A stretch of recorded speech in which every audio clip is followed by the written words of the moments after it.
My brings me to my first discussion today: active learning and passive learning. What we do in our sessions, right? The 3 sessions per week for which you watch the recordings and stuff is active learning. Basically, we are trying to say je mange une pomme, right? I eat an apple. So we say, this is subject, verb, and object, and this is direct object. We can replace this like, je la mange, right? So I put this direct object as a pronoun in front of. We are basically discussing this topic right now. You guys will get the recordings soon. Direct object pronouns and stuff like that. So this is structure. There is some structure, right? There is some semantics for a language. Otherwise, language cannot be there. There has to be some structure. There has to be some semantics. So all those rules and structure and semantics, we call it as active learning, more like an analytical learning. Fine. But that is only 50% part of it.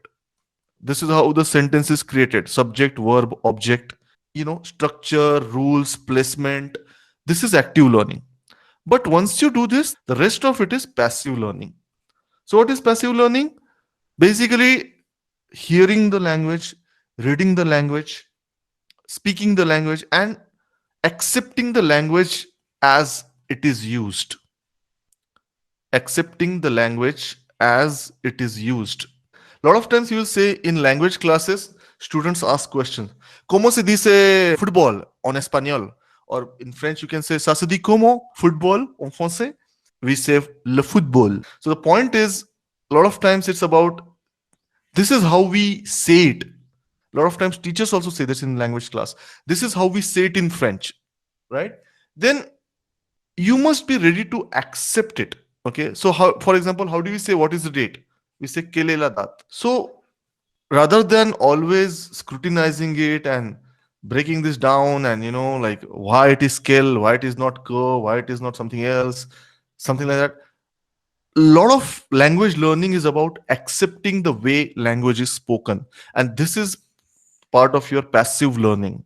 You have to observe, you have to repeat, you have to write it down, you have to repeat, you have to listen, you have to repeat, you have to speak, you have to speak, you have to repeat, you have to practice, right?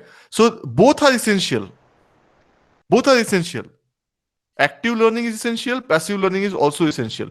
Because if you say, I'm not going to do any active learning, I'm just going to do passive learning. Like, for example, some people say, instead of joining this language class or something, I'm just going to go to France, or maybe marry a French woman, or find a French boyfriend or girlfriend. I'm just going to stay with them and I'll learn French. Sure, you can learn that.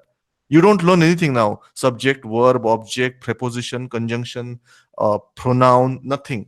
You just listen, repeat, listen, and a lot of people learn that way. A lot of people, they just go to France, they go to Paris and learn it, but that takes time.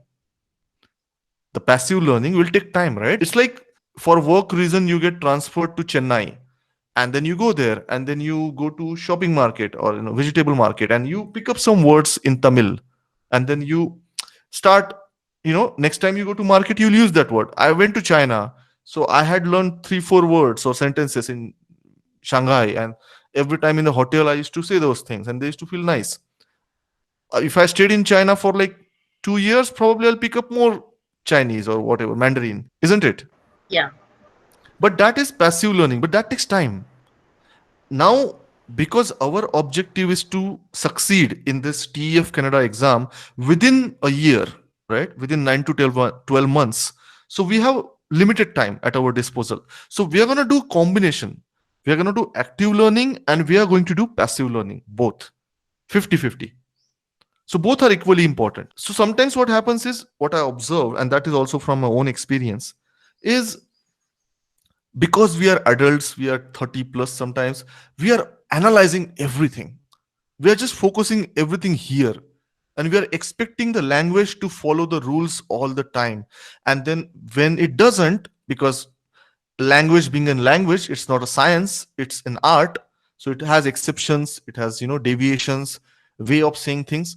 We tend to get overwhelming feeling of confusion, or, this is too hard. Yes, it is difficult. It is not easy by any means. But if you are aware of this 50-50 rule, right? That 50% of times I'm going to understand the structure, the rules, and I'm going to use it like that. And 50% of the time, I'm going to accept the language the way it is spoken. And I'm going to practice that and I'm going to speak that.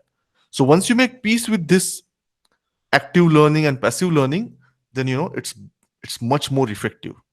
In our program BBARTUS, we do a lot of this, right? The focus goes on here, because that is possible in a limited amount of time. So the onus for you when you study at your own time at your house with your study partner is to do passive learning, right? To do practice, to listen, to write down, to speak a little, improve your speaking. So what do? There are certain things for that we can do. So let's talk a little bit about what can we do to improve our passive learning. This is a podcast Français Facile. So we have these levels here: débutant, intermédiaire, avancé, right? So you can just click on débutant, because probably if you are débutant, so this is so nice. This is very basic. Okay, vous êtes en France pour le travail? Oui et non. Nice. So this is one example of passive learning, right? They also have quizzes. Once you listen to the dialogue, you can find some quizzes based on what you've listened. So we are gonna say podcasts.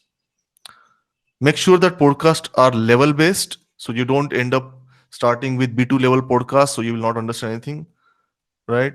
Then you can obviously do Duolingo, little bit of that in the beginning, especially in the beginning, and also especially Duolingo stories, because they are also level based, right? There are simpler stories in the beginning, so you can do that. Another thing I used to do, so I have this Francis Spaniel playlist. This is the language I'm going to invent. But yeah, these are all French songs which I collected over the period of 1 month when I started learning. These are the ones which I like the most. And whenever I was studying, or even in office when I was working, sometimes we listen to songs in office, right? When we are working, I used to listen to these songs, French songs. Did I understood them that time? Did I understand them that time? No, pas du tout. I didn't understand any of them, right? But my point was immersion. Little bit of sounds, right? You get to know the sounds, how they speak, where do they stress, where do they are soft, right? So immersion is important. And also to fall in love. After listening to some of these songs, they were so sweet. I fell in love with the language more and more, because some days are going to be tough. Some topics are going to be nightmare. So at that time, you need some love. You need some motivation that this is worth it. This language is worth it. So that's what I was looking for when I was listening to all these amazing songs.